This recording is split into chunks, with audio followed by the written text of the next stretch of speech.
Learning objectives. After completing this digital module, students will be able to understand the concept of rural development and the major issues engaged with it. Comprehend how crucial the development of the rural region is in the aspect of India's altogether development. Understand the salient scopes and sequences of the credit and marketing systems in Indian agriculture. Learn about the sustainable livelihood and its direct relation with the concept of diversification of productive activities in Indian agriculture. Learn the importance of the organic farming for the sustainable developments of rural areas of India and for the domain of agriculture as well. Rural development. What is rural development? Rural development, being an all-inclusive term, looks into those pain areas of village economy where the development has been deteriorated for a long time. According to the census of 2011, about one-third of rural India survives on a sum of rupees 5,000 to make ends meet for their whole household. This concept focuses upon the development of the sections of rural economies that experience grave poverty issues and effectively aims at developing their productivity. This also emphasizes the need to address various pressing issues of village economies that hinder growth and improve these areas. The areas of development.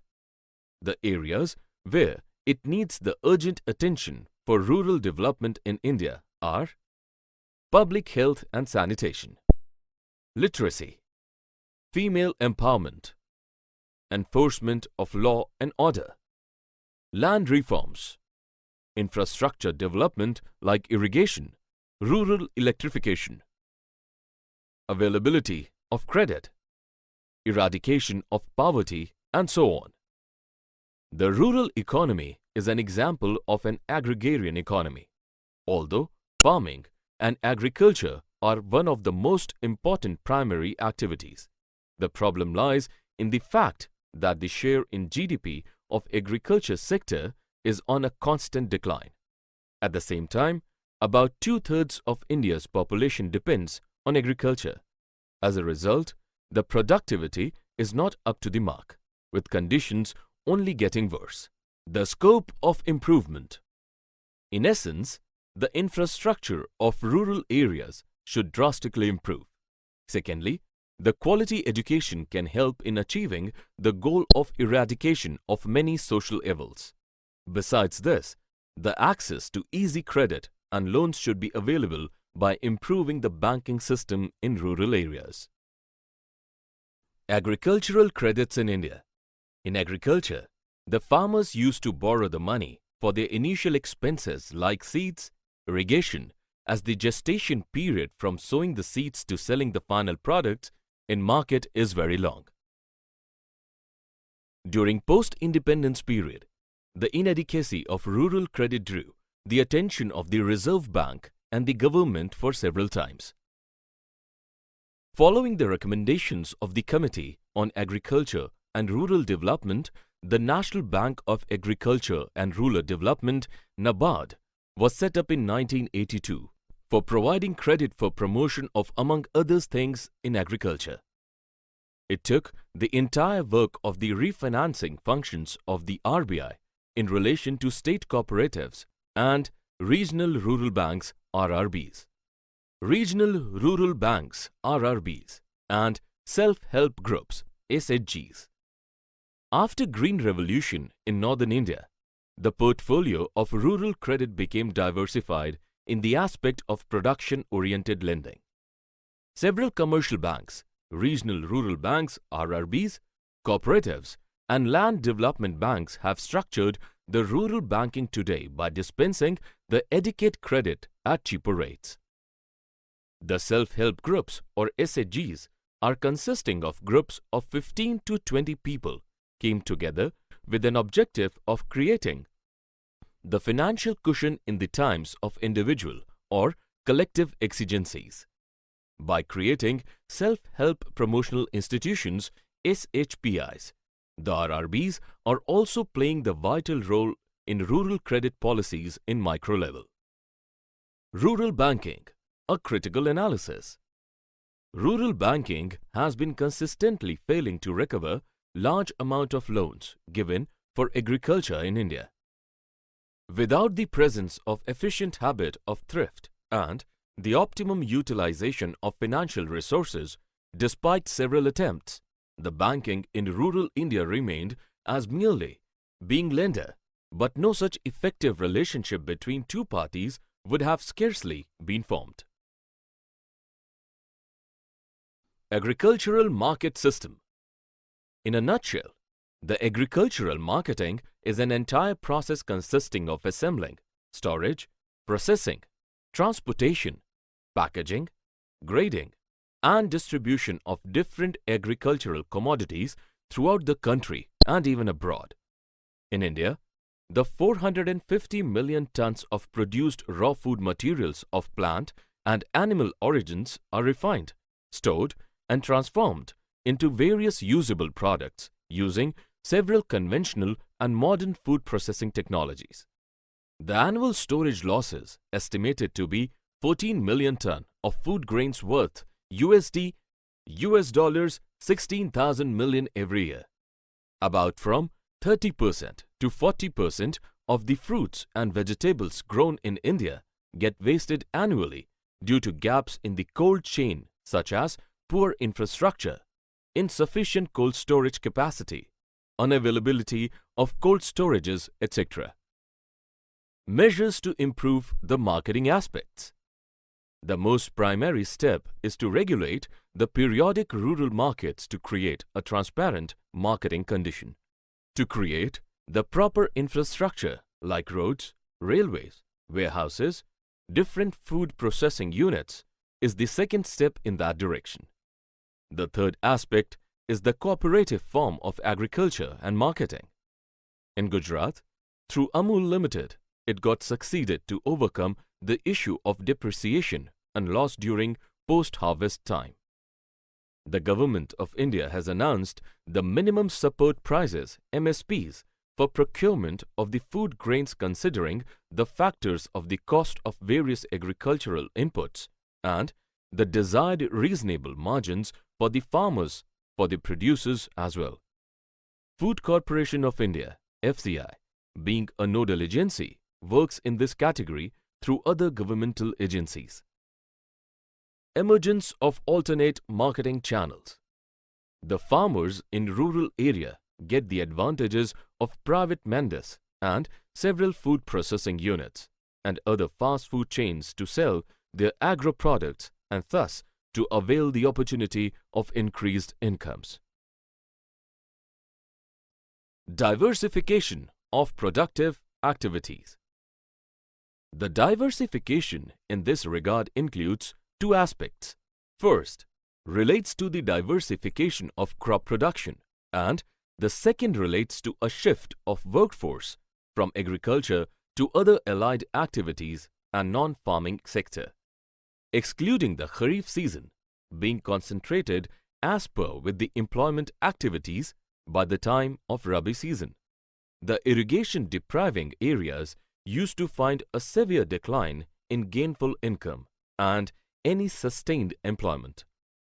The way of diversification is also the key to convene the changing demand patterns with supply and more importantly to act as an overall risk relief for the producer himself.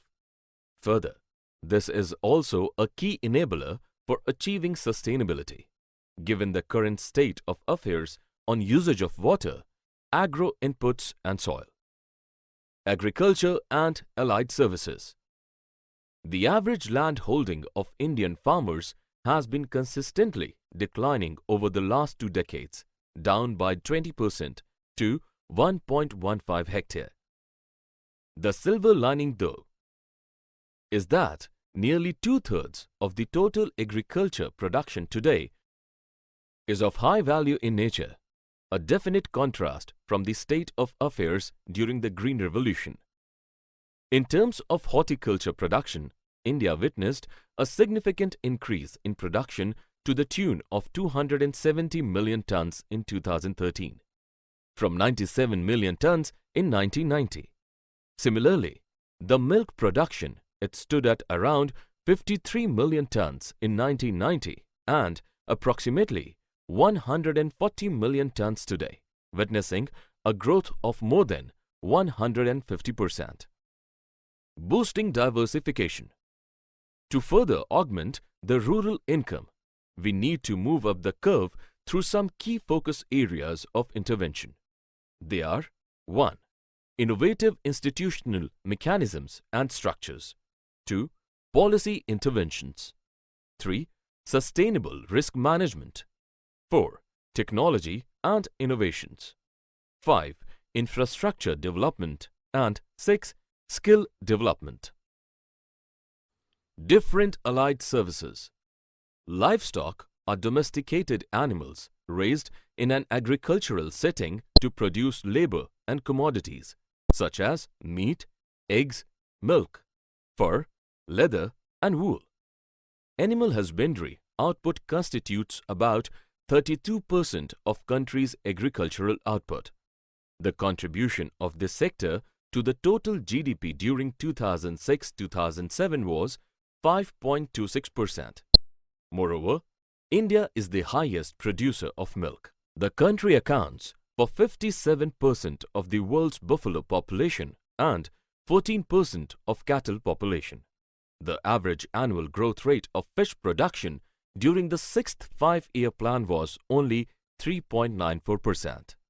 The major constraints were over-concentration on shrimp fishing, non-exploitation of unconventional fishery resources in the marine sector, and slow progress in the expansion of extensive and semi-intensive aquaculture system in the inland and brackish water fisheries. Horticulture and sericulture. Horticulture crops, particularly fruits, are now receiving increasing attention in view of its increasing commercial importance accentuated by quick transportation to vast internal market. More than 3 lakh hectares have been brought under drip irrigation, and the ninth five-year plan envisages to bring another 80,000 hectares of land in different states under drip irrigation. India produces all 5 known silk varieties as being the only country in the world like mulberry, tropical tussa, oak tussa, erai and muga, of which muga with the golden yellow glitter is unique and prerogative of India. Sericulture industry provides employment to approximately 8.25 million persons in rural and semi-urban areas in India during 2015-2016.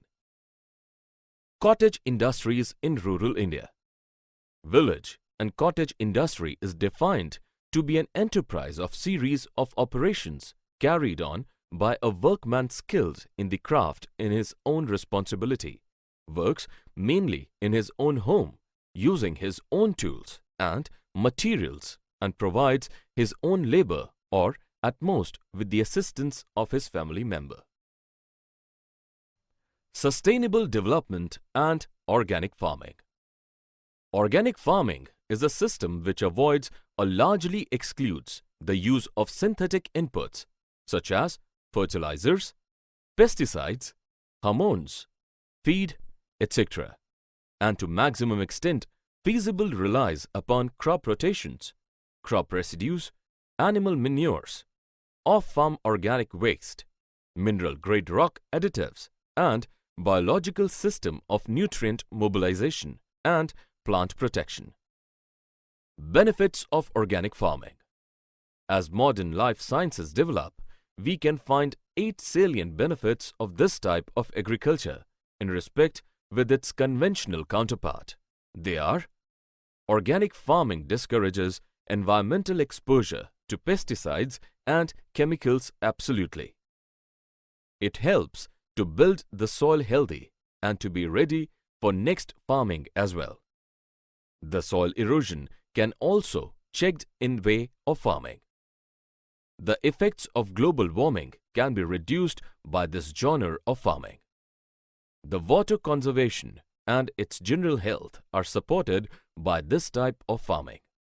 The incident of algae blooms is primarily checked by the organic farming. The animal health is supported by this. The cause of biodiversity is championed by this type of farming. The situation of the organic farming in India. What is seen in India presently are two kinds of strong undercurrents of organic farming, from limited to rapidly increasing certified organic farms, mainly producing for a premium price in the domestic or export market, and the large number of non-certified organic farms, which produce for their own households accessing local markets only. There are many areas where the production is by default organic. Uttaranchal or Uttarakhand is one such state where in hilly areas negligible amount of chemical is used. The farmers are also turning to organic production because of the high premium commanded by organic products. Summary. Let us summarize what we have learned in this module. Rural development signifies the importance of developing the infrastructure and nurturing the lives of rural people as well so that they could experience the change in their day-to-day societal lives. The contribution of GDP from Indian agriculture was in a continuous decline, and this has been seen in the perspective of the rural development and system changes in the Indian villages. Through several governmental steps, the rural banking system established the pathway of the development of Indian agriculture and found the measures to drive away the miseries of the lives of farmers. Various regional rural banks and other self-help groups worked together to find out the sustaining conditions of distress and lacking in the aspect of Indian farming. There is still a need to develop about 27,000 rural periodic markets as regulated marketplace to realize the full potential of rural markets. Food Corporation of India, from its inception, works to accumulate and harvest the food grains from the farmers at the fixed minimum selling prices MSPs. By several projects like Food for All, the governments of India have tried to approach to poorest people of the country through its well-knit public distribution system PDS.